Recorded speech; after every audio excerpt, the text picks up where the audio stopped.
So this is crazy. We've had so many people who have contacted us about just weird scenarios. One that's been extremely common over the last year is where you'll go out and you'll buy a CD, an online bank or wherever, and it'll be paying a great rate of interest. And then the CD will be coming due, and you're like, well, it's been great having the money there. And so then you just let it renew. And then later you figure out, wait a minute, the CD I went in and bought from them or bought online was paying 5 point whatever percent. And then they renewed me into one paying 0.3% or something along those lines, where they rip you off for leaving your money on autopilot. Standard operating practice of not all banks, but most. What you don't know about what happens with your money can really hurt you. And so you've got to actively manage the money that you've actively worked hard to save, living on less than what you make, and having that money saved. You want to really be fully aware of what's happening with it. If you do business with a discount broker, this could be Schwab, it could be Vanguard, it could be Fidelity, the big three of that. You have the ability to have FDIC insurance on broker placed CDs. And these CDs pay higher rates than are usually available from the same bank that they're placing it with, because Fidelity, Vanguard, and Schwab are so big that banks offer them a higher rate for putting your money in an FDIC insured CD than you can get going online with that same bank or walking into a branch of that same bank. It's not unusual that someone with one of the big banks could go in the door and be offered a tenth the amount of interest that you could get placing a broker placed CD through Schwab, Vanguard, or Fidelity.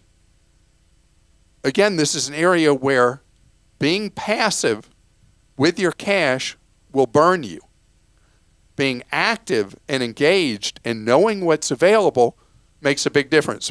There's an overwhelming percent of Americans that have accounts with one, two, or all three of my favorite children, Vanguard, Schwab, and Fidelity. And through them, you have their market power and the fact that they are discounters to be able to get better deals on things like it.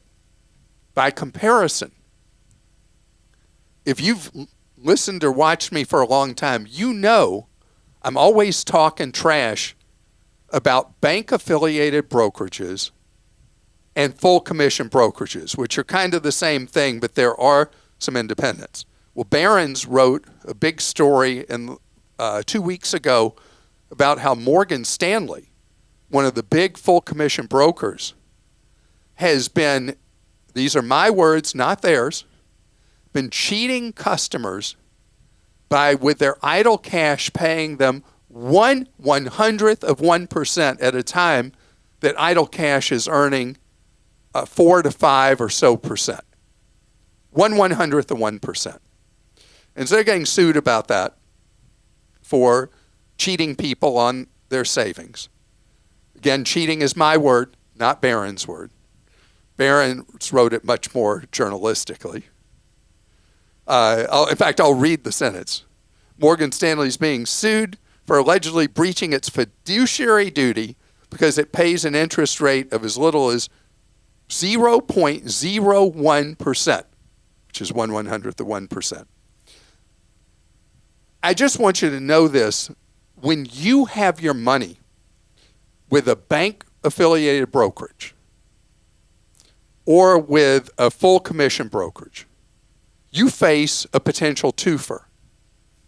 The person you're dealing with likely is not a fiduciary, meaning they refuse to enter into a legal agreement with you that they must put your interests first, last, and always. that you are who they're there for, and they must do what's best for you. So that's really, really important. Plus, the products they'll put you in are products that the full commission brokerage or the bank is pushing its brokerage operation to put you in junk that's vastly inferior to what you would be put in if they were operating as a fiduciary. And in any case, at much higher cost to you in fees than you'd pay otherwise. So your money, what you don't know in this case, can really hurt you.